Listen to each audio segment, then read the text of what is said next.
Been working in the woods this morning, hauling a load of wood. Traps are run. Not much to talk about there. Hauling some wood to my restaurant for heat for the weekend, and thinking about fish and stuff. Before anybody makes any assumptions about this video, I want you to listen careful. This is not an anti-forward facing sonar video at all. Just because I don't like it, don't mean I can't be positive about some things. This is the most profound. You just gotta watch it and see. I'll be right back.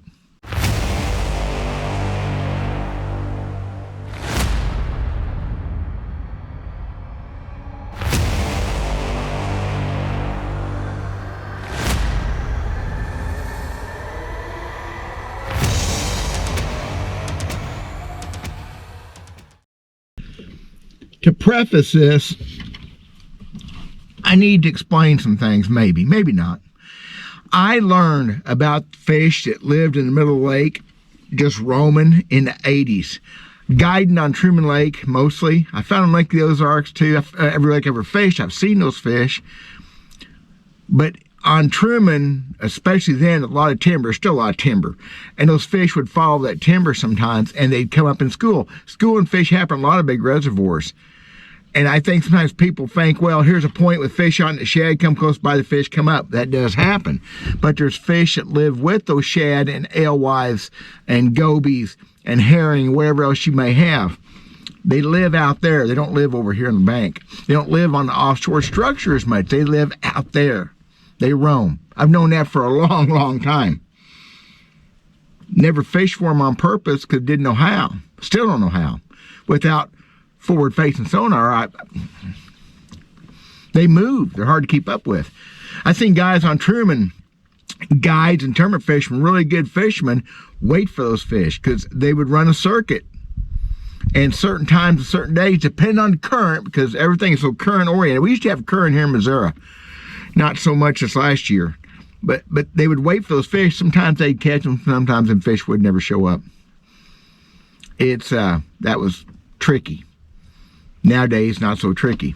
So I've known about those fish forever. 86, 87, I figured out there was a whole bunch of fish that lived offshore and never came in. Maybe to spawn. Or, once in a while. So I'm watching Mercer's interview with Randy Blaukat today. I know another Randy video, but this one hit me deep. Perfect, spot on, just so cool. And Mercer was being tough on him, which I kind of appreciate. Dave Mercer is a pro technology guy, rolls with the changes real well, and Randy and people like me don't, which is fine. We need to all get along a little better. I'm not going to be as anti as Randy on stuff, because I have no say-so. Anyway. So they're talking and they're arguing and getting along real well. If the whole world could get along that well and have arguments, it'd just be a lot better place. Anyway, so here's what happens. Dave asked Randy, well, you're fishing, and what about those fish out there behind you? What about those fish? And Randy said he didn't care. He didn't want to know about them. That's not a quote, but it's close enough. He didn't care, didn't want to know they were out there. That's genius. That so much wraps up the way I feel about where I'm at in my bass fishing and where I wish we still were in bass fishing. I don't care. Those fish are like get out of jail free cards sometimes. It's crazy how great a statement that was. Whether you like Randy or not, you have to appreciate that statement, don't you? I tell you where most people have had experience with those bass and maybe not realized it. If you fish very long, you've had those magic days when everything clicks and the fish are really up and eating, and you've never caught them on this bank like this before, or something tremendous happens on a bank that you like. And I've had it happen on purpose before. I went into places back in the day when I could fish, and I made it happen magic just catching some big old bass. I'm talking those 5 for 25 stringers, you know, really good, or lots of 4 and 5, 6 pound bass. But what happens so many times is those fish that live and roam out throughout the middle of the lake, they come home. They come in and they set up, whether it's pre-spawn or spawn, they come in to eat, and that's where you have those magic days. They leave and they leave you at the resident population of fish. And I think wolf pack fish that you find pro-spawn, at least we have them here in Missouri, they come roaming into these coves, 3 to 5, 6, 7 bass at a time. I think all those roamers out in the middle of the lake, they're coming in for them brim that are spawning, coming in to maybe eat some bass fry. I think that's some of those fish. It may pick up resident fish along the way. Whatever, you'll never know. It'd take a lot of radio study to figure it out. You still may never know. But I'm pretty sure those wolf pack fish, you'd always see it in Missouri generally June for a couple weeks, and they're everywhere, and then they kind of disappear. And they disappear on the spot. You'll catch them and they're gone. That's those roamers. We have homers, roamers, and gomers. Homers, I know fish live underneath a dock or next to a brush pile most of their life. They don't seem to leave. I've caught the same bass in a 30, 40 yard stretch too many times. Had something on it, big old mark or something, I knew it was the same fish. Sometimes big fish.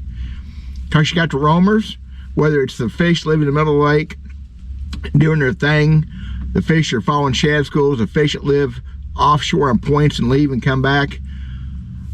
And then you have your gomers that just do what they're gonna do. They go wherever they want to go. And they come back home and they go again. Anyway, whatever, it's too technical. But Randy's statement that he just didn't care. He don't want to know what's out there. Guys, that's that magic. That's the old school thing that 6 years ago wasn't old school. 6 years ago is what we're still doing. We ain't doing it no more. Not an anti-Panoptics, live scope, Duovision. I can't wait to get virtual reality glasses and you watch it. That's going to happen. You're going to be wearing virtual reality headset or whatever they call it, and you're going to be... I said it wasn't going to be an anti... Yeah, that's what I said. I lied. Whatever. So, I don't care. I don't want to know they're out there. That's just the most genius statement.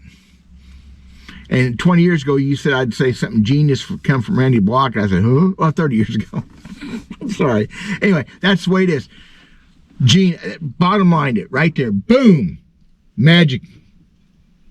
I don't care. I don't want to know what's going on out there. I want to know what's happening here in front of me, the fish I know how to catch. And that's where I'm most day. That's where I'm at in my life. Beautiful day. 32 degrees. January. 10-day forecast shows highs in the 20s next week. I'm not fishing. Run my traps a while ago. Spent about an hour and a half in the timber cutting wood for my restaurant. Good day. Maybe start making some bass baits or something this kind of weather. This is good bait building weather. Have to think about that. Thank y'all. God bless. I'm Dale Verts. We'll talk at you later.